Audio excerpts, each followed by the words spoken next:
Welcome to our second episode in our Talk Travel series, in which we're featuring Western Canada today. Now, whenever I talk to clients who have not visited Canada before, they're in their mind eye, they usually have a vision of snow-capped mountains and glacier-fed lakes and the opportunity for wonderful wildlife viewing.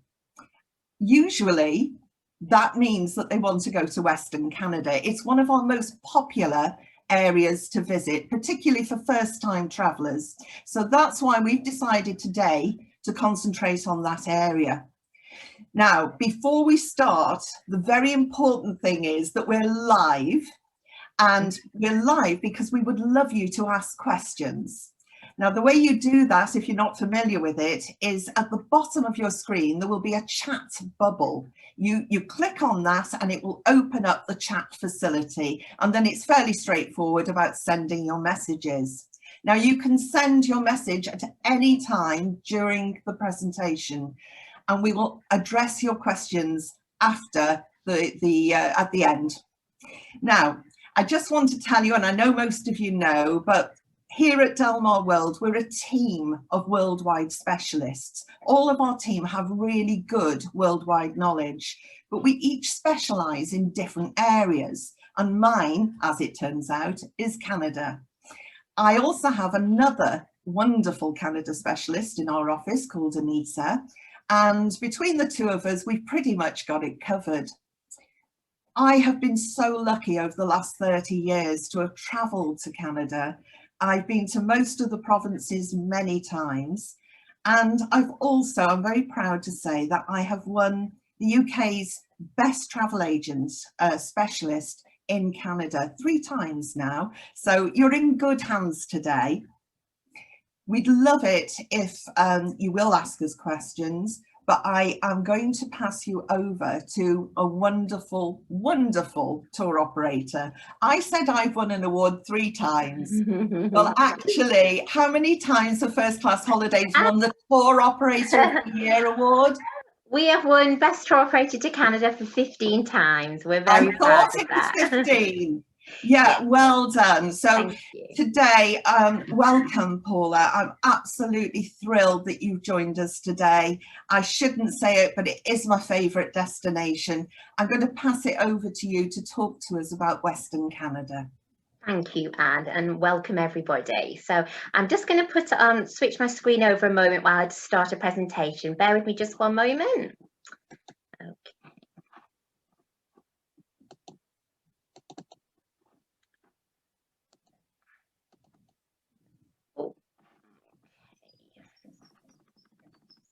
My apologies. Okay, so I hope you can all hear me okay. Give us a shout or put something on the chat if you have any technical issues.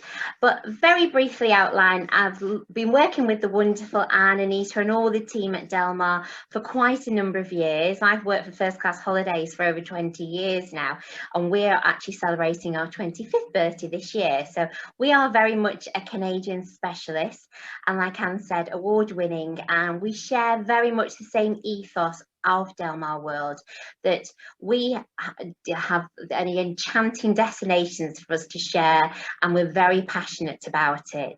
So if there's anything at all we can do or any questions you have, Delmar will be more than happy to answer them, as Anne kindly put that out there. Or if there's anything quite specific about any of the products and whatever, please just fire your questions on and we can always look at those for you. So I've got a short presentation for you here, and we're going to be taking literally a discovery of the Canadian Rockies. So hopefully, if you've never been before, we're going to be inviting you to see some of the wonderful, spectacular scenery and all that has to offer. Predominantly, we're going to be looking at Alberta, but we will be touching on British Columbia and Vancouver as well. And really the different modes of transport and how you can get around and everything, all the different types of holidays available. So first of all, Alberta is principally the gateway to the Canadian Rockies. So you've got, it's a vast map and a vast area, as you can see here, but a very mountainous area.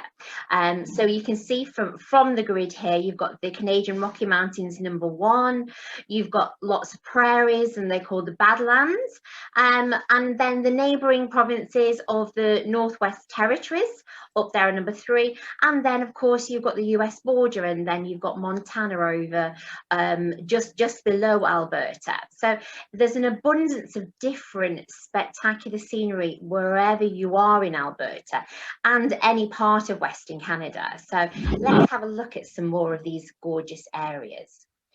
So a beautiful, very similar to this shot that is actually behind Anne at the moment. Okay, that's a beautiful Lake Louise. So I wanted to let you know about the different flight options and how you can get to Canada, and especially Western Canada. There is, of course, Vancouver as well, but most of our clients traveling with Delmar tend to start off in Alberta and maybe end their journey in Vancouver, or do a circular tour in and around the Rockies. So there's 2 big airports in Alberta, being Calgary and Edmonton. But what this map, I think, is essentially very good, that shows really well, is that you can see the vast air network that is available from not only all across the USA, but for example, from the likes of Manchester, we can fly, you know, via Toronto for some months, via literally obviously via London, but also like via Amsterdam, via Frankfurt, via Iceland. There are so many different options. And what is always good and always worth knowing as well is that your airfare is often a big chunk of your holiday expenditure. Although with Delmar, we'll always get you the best prices and the best routes available for you.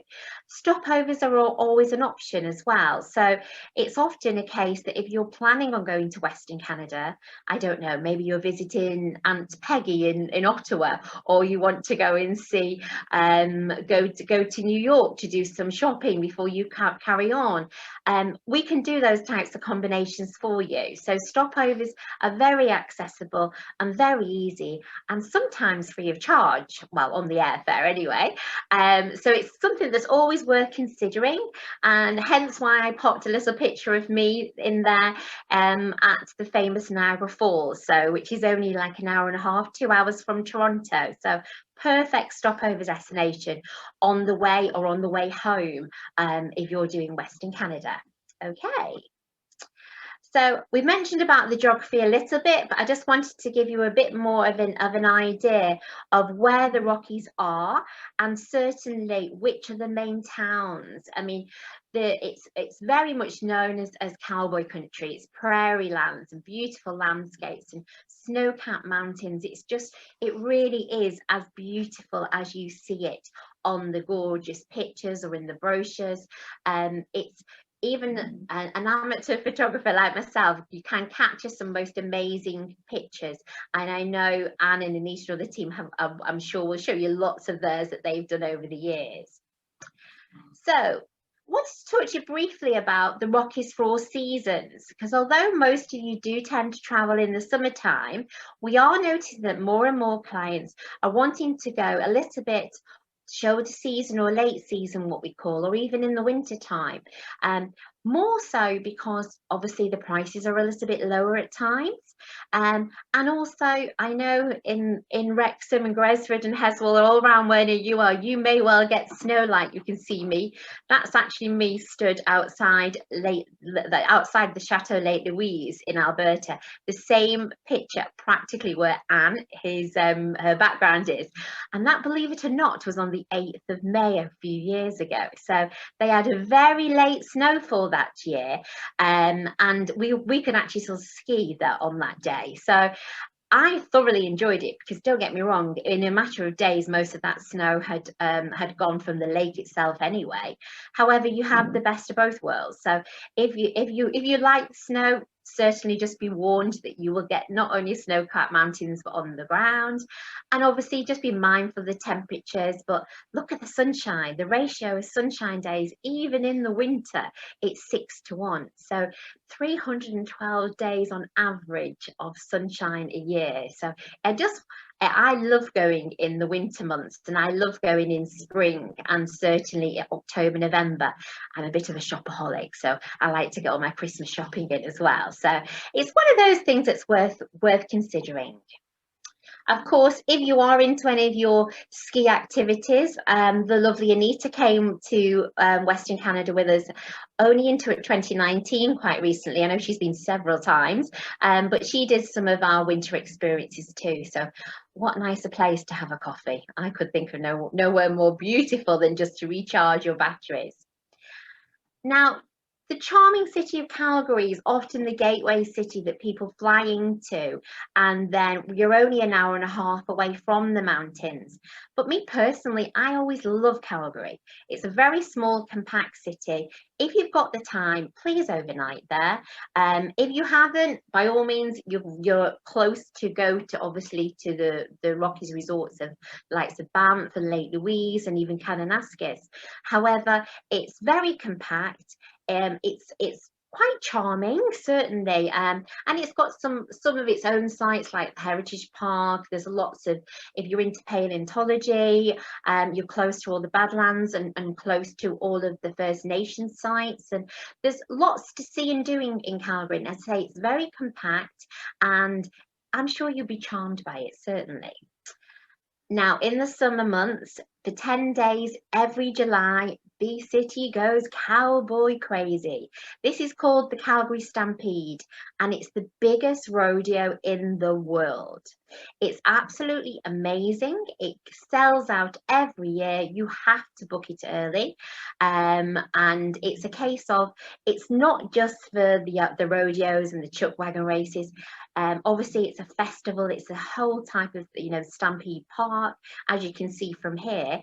But what I do always warn passengers is that if you are thinking of going, yes, you need to book early. If you don't want to see the Stampede, avoid those 10 days in July, because the whole of the areas are very, very busy, and we will always give you these insider tips as Anne and Anita and the team will do that. But it's an amazing experience to go and see. But even if you go to Calgary when the Stampede's on, you can go in and have a look around Stampede Park and just actually see the actual dome that they actually do all the rodeo races is called the Saddle Dome. So as you can imagine, it's actually built like a saddle, but it's just an amazing, spectacular place to see. Then my favorite Rockies resort has to be Banff, beautiful Banff. So only an hour and a half away from Calgary. And it's one of those areas that you don't have to drive to. So if you don't want to drive, we can provide, Anne and Anita can help plan and book. And there's the lovely Anita there on one of our trips. Can help arrange excursions or a sightseeing transfer from Calgary Airport or from your Calgary hotel. So plenty of options available, very beautiful and scenic, gorgeous things to see and do. Easily recommend a few nights there. I could easily spend 3 or 4 nights there, longer. It depends on how long you've got. I could spend forever. And there's an aerial shot of Banff where you can see all the hotels. This is Banff Avenue, where all the hotels, and then where some of the more condominiums, sort of like self-catering resorts, are there, and just how spectacular the scenery is. Then the lovely Lake Louise, which is only 40 minutes away from Banff itself. So again, a place that you can go and stay there. It has the very famous Chateau Lake Louise, one of the Fairmont leading hotels of the world there. Room rates do start from around £500 a night upwards, depending on your view, or you can just go there for an afternoon tea or for a drink. And that picture of me covered in the snow, that is where I was in the May. I was very fortunate to stay there. But it's a beautiful place for walking and hiking around the lake. And then you've got a few other lakes like that is Emerald Lake, that's actually quite close by as well.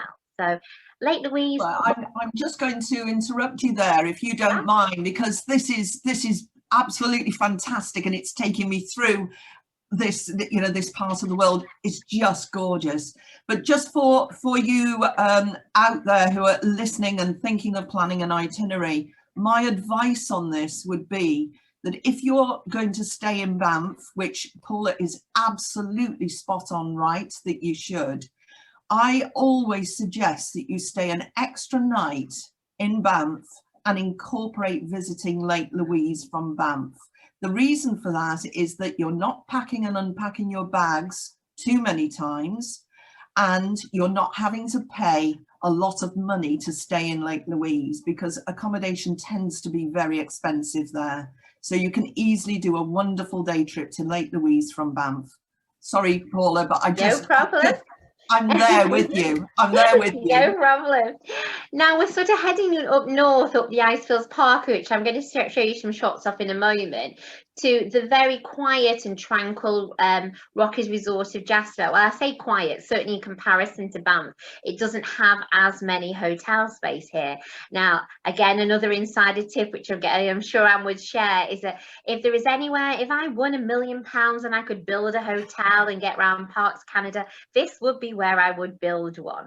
For a couple of reasons. Not only is it a beautiful backdrop, but the town gets exceptionally busy because because of the railroad, if I'm honest, as well, because the railroad, both the two iconic rail trains actually come in and out of Jasper. So you can imagine hundreds, or if not thousands, of passengers at varying times transcend upon the resort, and there is only a very limited number of hotel rooms. What is beautiful about Canada is they're so protective of the environment and of the building regulations. So it's not like other parts of North America. You will not see millions of motels and hotels on every highway and byway. So you do have to pre-book them in the national parks. And as I say, Jasper is a resort that gets sold out year after year, well in advance. So if you are planning to incorporate Jasper, please, please, please, if you don't remember anything else, please remember to book that well early. Okay. Now we're going to talk a little bit about the scenic drive up to Jasper in a moment, but I wanted to just touch on the beautiful city of Edmonton as well. It's very much a festival city, and a lot of people bypass Edmonton, and I've been there a few times and absolutely love it, because it's, I mentioned before, I'm a bit of a shopaholic, and there is the West Edmonton Mall there as well, which is the largest mall. It used to be in North America, but certainly the largest one in Canada. But it's a wonderful area if you want to try something a bit different. Lots of, say, festivals that are on throughout the whole of Canada, and Anne and the team will happily always tell you what's going on and whenever you're traveling, and certainly check those out, because a lot of the festivals are free, and it's just such a fun environment to join in with all the various things going on. But what's especially good about Edmonton, I know when I did that, I actually flew via Toronto to Edmonton, and I spent a few nights there shopping in the winter, and then actually jumped on one of the trains that took me down to Jasper. So it was a nice different combination of seeing a different part of the Rockies. Or if you haven't got time to go over to Vancouver, you can do a loop quite easily, or a one-way Edmonton down to Calgary in that way too. Okay. Now, we've mentioned the trains very briefly. Via Rail are the Canadian National Rail Network, okay? And we're very fortunate at First Class Holidays. We are the UK rail agent for them anyway. So if any of you ever want to purchase just a rail-only ticket with Delmar, we are able to do that. So a lot of people incorporate them as part of an itinerary, and they have an amazing railway service that Anne will be more than happy to always give you further information. But just to mention briefly, the flagship train is called the Canadian, and it's a Trans-Canada train journey that actually goes from Toronto to Vancouver, takes 4 nights or vice versa, but stops in the likes of Winnipeg and the Prairies, and then onward to Jasper and Edmonton. Now, the main difference with the other rail I'm going to speak about at the moment, which is the Rocky Mountaineer, is Via Rail is very functional. I would personally grade it as maybe a 3.5 star. It's a very, very, very good service if you want to travel with the locals, meet a real mix of characters on there. However, if you go on the likes of the Canadian, you actually sleep on board the train. So there's all different levels of bedrooms and sleeping compartments, okay? And the other rail journey is the Rocky Mountaineer. Now, the Rocky Mountaineer is quite specialist, it's quite deluxe. I would personally grade this more as like 5 star. And obviously the prices do reflect that as well. So just bear that in mind. It offers split level coaches in gold class, which are these here, and there's silver leaf as well. So there's 2 levels of service. And Anita have both travelled on the Rocky Mountaineer and I think on Via Rail as well on the Canadian, so they could give you the comparisons. But it's just to let you know the main difference with Rocky Mountaineer. It's a beautiful, if you like to be completely taken care of, it is like a rail tour. It's, you know, all inclusive as such. And the main difference is it runs summer season only, April through to October. And you don't sleep on board the train though here. You actually stop, are taken to your hotel, and then get back upon the train the next morning. So it's daylight service only, okay? Right, so I mentioned about some of the wonderful winter experiences if you fancy. So obviously there's loads of different things you can see and do, and obviously different types of wildlife to experience. Really good dark sky viewing as well in Canada, especially these are some shots in Alberta. And we do obviously you can go and see the Northern Lights, and there's different things going on at different parts of Canada. So obviously just because of the lack of pollution as well, it's just amazing. In the summer, lots and lots of different experiences, and if you're lucky, you may well see some of these creatures, okay? And obviously cycling, to canoeing, to golf, to fishing, you name it. There's so many different options. Now, how you get about is entirely up to you, and Delmar can put together any type of itinerary for you. Self-drive is always a very popular itinerary, because we can help plan with Delmar every type of itinerary to suit your personal preferences, what you want to see or do, or even give you some ideas. And obviously, I mean, I've got a couple of pictures there of some cars or even some camper homes, or you can combine those, you know. It's literally, it's a bit like, I always think it's a little bit like a jigsaw puzzle, Canada. But you can paint the picture. There are so many pieces and so many ways you can do. And I would never say there's never a missing piece. It's just that one holiday you'll never be able to do everything. So you need to just speak to Delmar on one of their appointments and give them some ideas of what you fancy doing. But if driving isn't for you, it is the perfect destination for non-drivers, or you just don't fancy driving on holiday. There's everything from fully escorted coach tours through to independent tours. And what we mean by those is, like we discussed the rail or going to different Rockies resorts, we actually do point-to-point coach transfers that will pick you up from the airport or from the hotel, and usually be a sightseeing transfer and take you between all these different destinations. So that is a very, very popular way. Obviously, we do all the different internal airfares, and which I've already mentioned is very competitive. Why not treat yourself? Do a float plane transfer, fly in between Vancouver and Vancouver Island, or hop on board a ferry. All of these different itineraries we're able to piece together, so you could actually have several different ways or modes of transport. It really is planes, trains and automobiles, Anne, isn't it? There's just so much you can see or do, and it's literally your way. So if you have a preference or you're not sure, this is where Delmar can help. So they can give you an idea that would suit, because one size doesn't fit everybody. And I know I drive and I've loved driving over in Canada. It's so easy. However, I've loved being taken care of on an escorted tour, and a float plane was just the icing on the cake, you know. So there are so many different ways that you can actually experience Canada. Now, this is the Icefields Parkway that is a very important road. National Geographic actually have it as one of the most scenic highways in the world.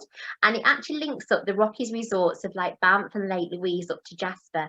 You do need to allow a day here. I mean, I've got a picture of a family here that's stopping off at leisure and doing some hiking on the way. Please allow it a day. We can do transfers again if you don't want to drive. However, all I would say is that if you're going to go on an excursion or anything like that, obviously they're going to go at set times, where if you're doing a self-drive route, you've got the freedom to stop off at every opportunity. On the Icefields Parkway, as you may have gathered, there is a glacier. It's called the Athabasca Glacier, and a Colombian Icefields trip is a must. So this is something that Delmar will pre-book for you and give you a designated time. And if you're feeling a bit adventurous, you could go on the Skywalk as well, where you will get amazing panoramic pictures from any phone, or take your binoculars with you to see whether you can spot any wildlife. It is a glass floor though, so please be mindful of that. If you are scared of heights, just be aware. But for any of you culture vultures out there, there's so many different cultures and historical sites within Western Canada. There's too many to mention, really. These are some of the hoodoos. But the First Nation tribal history is very much celebrated in Canada.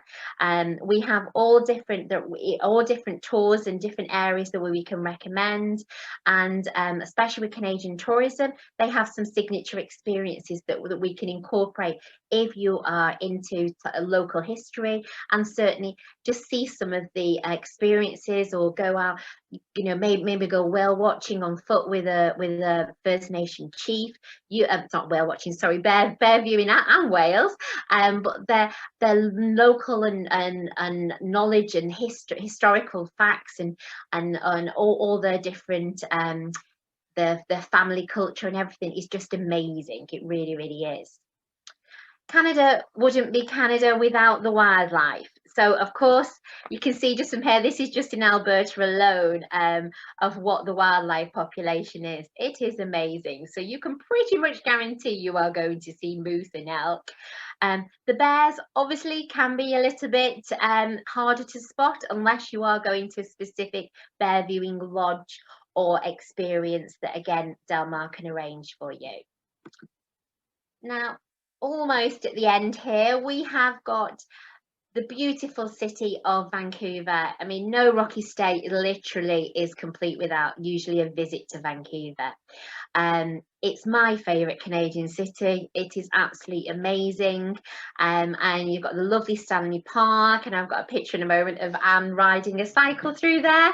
But it's a beautiful destination, very much a walking city that you do not need your car there. So again, Delmar would normally recommend returning your vehicle, and then just enjoying this either on a trolley, hop on, hop off, on a cycle, or just walking. It's very much a compact city.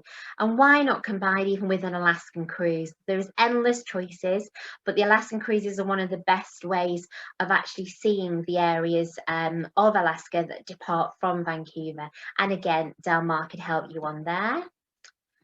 So, and there's a lovely picture of our next one of the trolley tours as well in Stanley Park. Most impressive there, Anne, that you were cycling your way through there. You know, the bike hire in Vancouver, there's a shop called Spokes, and they actually do tandems as well. So I did go on a tandem with my husband and chose to go on the back seat. And I didn't actually pedal. So he wondered why it was very hard work. So the next time we went, I had to go on my own.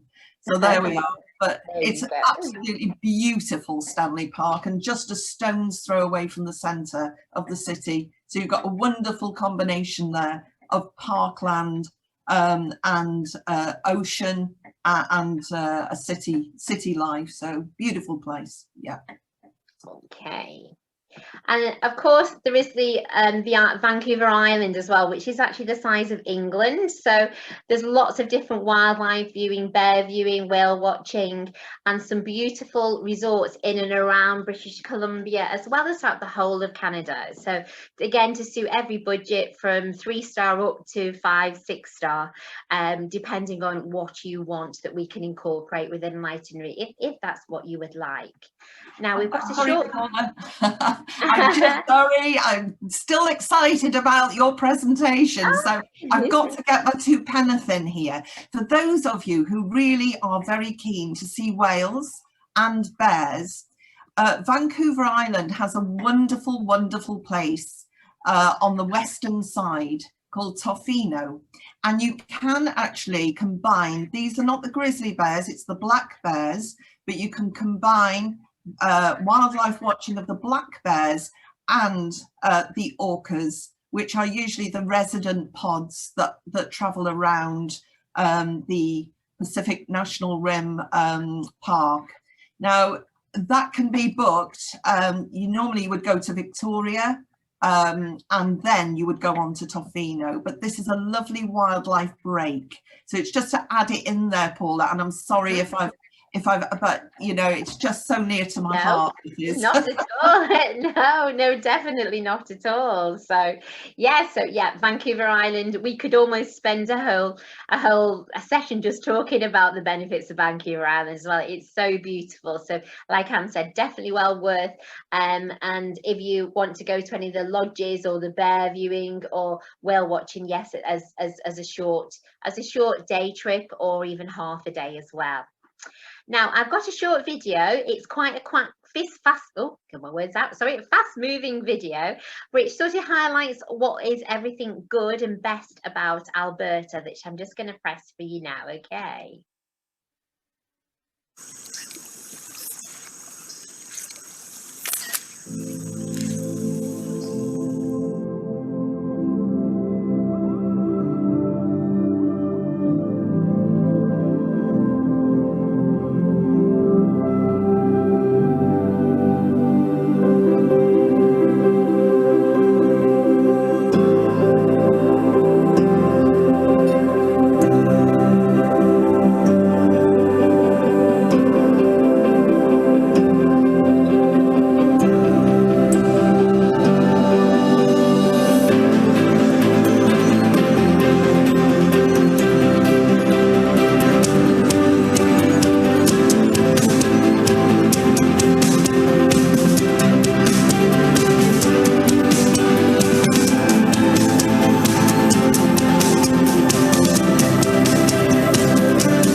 So that is it for the end of my presentation. So I'll hand you back to Anne now, and then if you obviously have any questions, direct them to Anne. I'm more than happy to answer any you may have.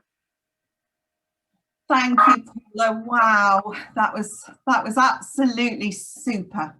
Absolutely super, and I hope people have enjoyed this. There's a couple of things that I'd love to say. There's just so much about Canada to talk about, but a couple of points. So when you've done the Icefield Parkway drive, which is that drive between Banff and Jasper, absolutely superb, and maybe had a couple of nights in Jasper.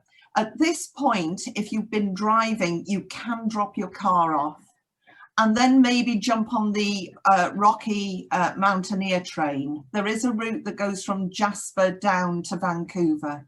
It just takes 2 full days of amazing scenery and a huge amount of pampering. So that 2 days would give the driver a real rest, where you would then end up in Vancouver, and then maybe pick up a car after your stay in Vancouver and go out to Victoria and maybe up to Whistler. Now, for me, the reason why we have specialists in Delmar is because you could see from that presentation, there are so many options and not every size fits all. The pace and your personal interests matter. So when we speak with you, you know that we will listen to what it is that you want to see, and we will add in what we think you would love to see as well, with the knowledge and personal experience that we've got. I think one of the questions, oh, I've just had a question through from Kevin, but that's, just bear with me. I'm gonna, okay, sorry, that's just clicked off my screen, but I'm just going to say now, I've got an awful lot of questions coming through. How lovely. So what kind of prices would we be looking for the Rocky Mountaineer? And would you say that it's a good way to see the area compared to self-drive? Paula, could you talk about the price, and I can talk about the route if you like? Yes, certainly. I mean, obviously, it's hard to sort of pull the price off the top of my head, depending on what time of year you're traveling and what mode of what grade of accommodation or whatever you're going to stay on. If you're going to be talking of staying in Gold Leaf on the Rocky Mountaineer and maybe doing like a 10 to 14 day self-drive itinerary incorporating the Rocky Mountaineer, you're probably talking more like £3,000 to £4,000 plus per person, upwards of that, or if I'm honest, or depending upon the grade and level of your accommodation.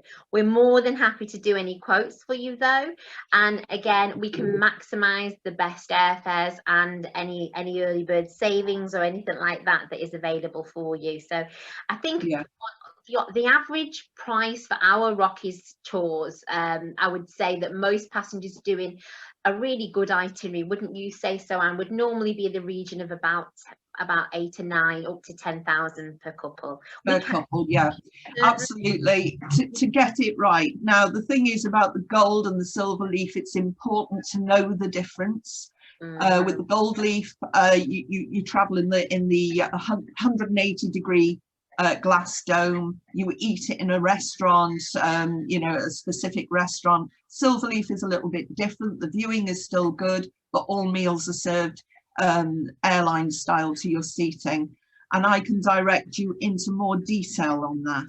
The other thing is that when I meet with clients, they often ask me about the difference between driving that distance and taking the Rocky Mountaineer, and I will always put a quote in for both of those options. There are pluses and there are minuses to both options, but there is a wonderful route that you can drive through British Columbia if you prefer, and happy to talk through both of those with you, but you will need to allow another day or so if you're going to drive it than taking the train. So weighing up the costs against time, you know, it will always come out a little bit more expensive for the train, but it's all about the experience in the end. I do have another question, which is, now that Canada has stopped cruise ships calling in Canada until March 22, how will this affect land trips? So we've had this question a few times actually with people who've already got Alaskan cruises booked. I actually have one booked for September this year, and I really am hoping that the Canadian government are going to reverse their decision. I believe that there is some hope that that could happen, so I'm hanging on in there. The fact is that if you are planning on Western Canada trip, but you do want to incorporate an Alaskan cruise with it, my advice would be at this point in time that we talk about 2022. There is a whole load to say about travel corridors and etc. at the moment, but I'm trying to give it to you in a nutshell that right now there is a great opportunity to book for this year. Now, the difference is that right now the travel corridors are not open.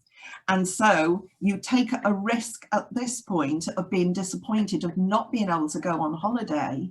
However, with the guarantees of being able to pick that holiday up and transfer it to another year, you will benefit from the lower prices and they will be honoured into the following year.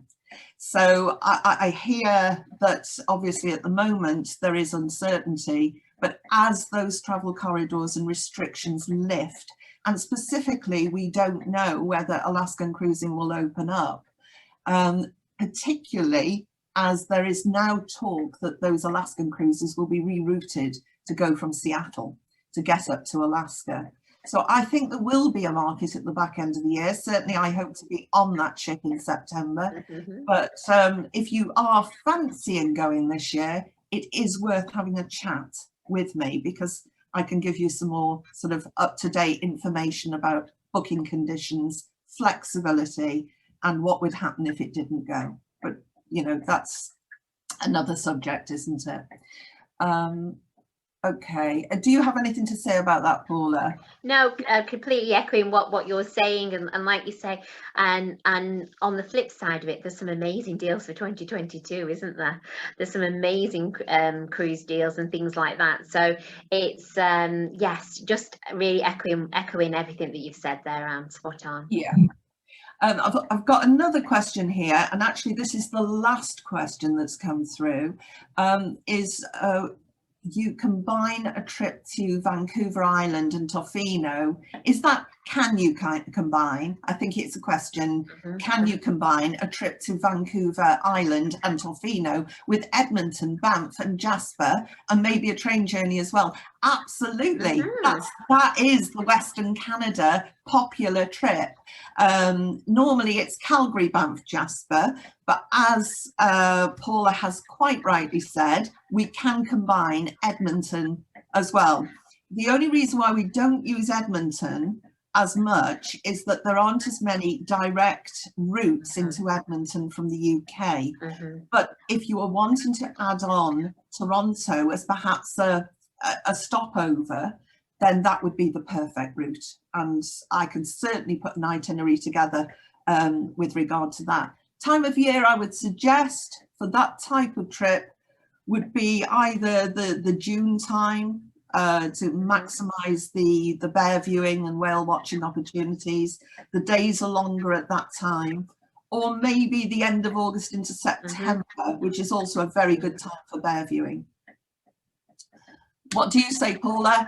Yes, no, totally agree, and yes, I mean, you could probably say I'm a bit of a fan of Edmonton. I really loved that. I really loved Edmonton. I think it's one of those. Well, I am. But no, what I did like about it is that you could, if you time your days right and dates of operation, you can actually get both trains in, because you could even do the Rocky Mountaineer, the Via Rail Canadian from Edmonton to Jasper, and spend a few days in Jasper, or go down on the Icefields Parkway to Banff or whatever, and then do the Rocky Mountaineer as well. So if you are a real train buff, it's a good opportunity to be able to actually do both of the rail journeys, because there's not many opportunities where you can combine them both unless you're doing a circular tour. Yeah, absolutely. I'd just like to thank you all for joining us. It's just been such a pleasure and so great for me, and I guess Paula as well, in these very strange times. But I feel we are seeing a light at the end of the tunnel as far as having to stay at home is concerned. And we've certainly seen a lot more inquiries coming in from people that are now starting to think about getting away on holiday. So I think we all deserve it after the last 18 months or so. So that's it as far as Canada is concerned. I see Paula waving the brochure around. We have a wonderful full colour brochure on Canada, and if you would like it, please either send us a message in the chat box and we'll send it out to you, or just give us a call and I'll pop one in the post. If you've got any questions at all about your own personal holiday and any itinerary that you've got in mind that you just want to chat through, we do Zoom appointments or telephone calls. So please give us a call. I'm always happy to have a chat with you, and so is Anita. But it's been wonderful. Thank you for joining us. Next week, we are on our 3rd episode of Talk Travel, and we're going to Europe. We're covering Europe with Classic Collection holidays. We've got a particular focus on Italy and on Croatia. So, and some great deals coming along your way as well. So tune in, same time next week, 12 noon next Wednesday. Bye, everyone, and thank you. Keep safe. Goodbye. Bye. Nice to see you.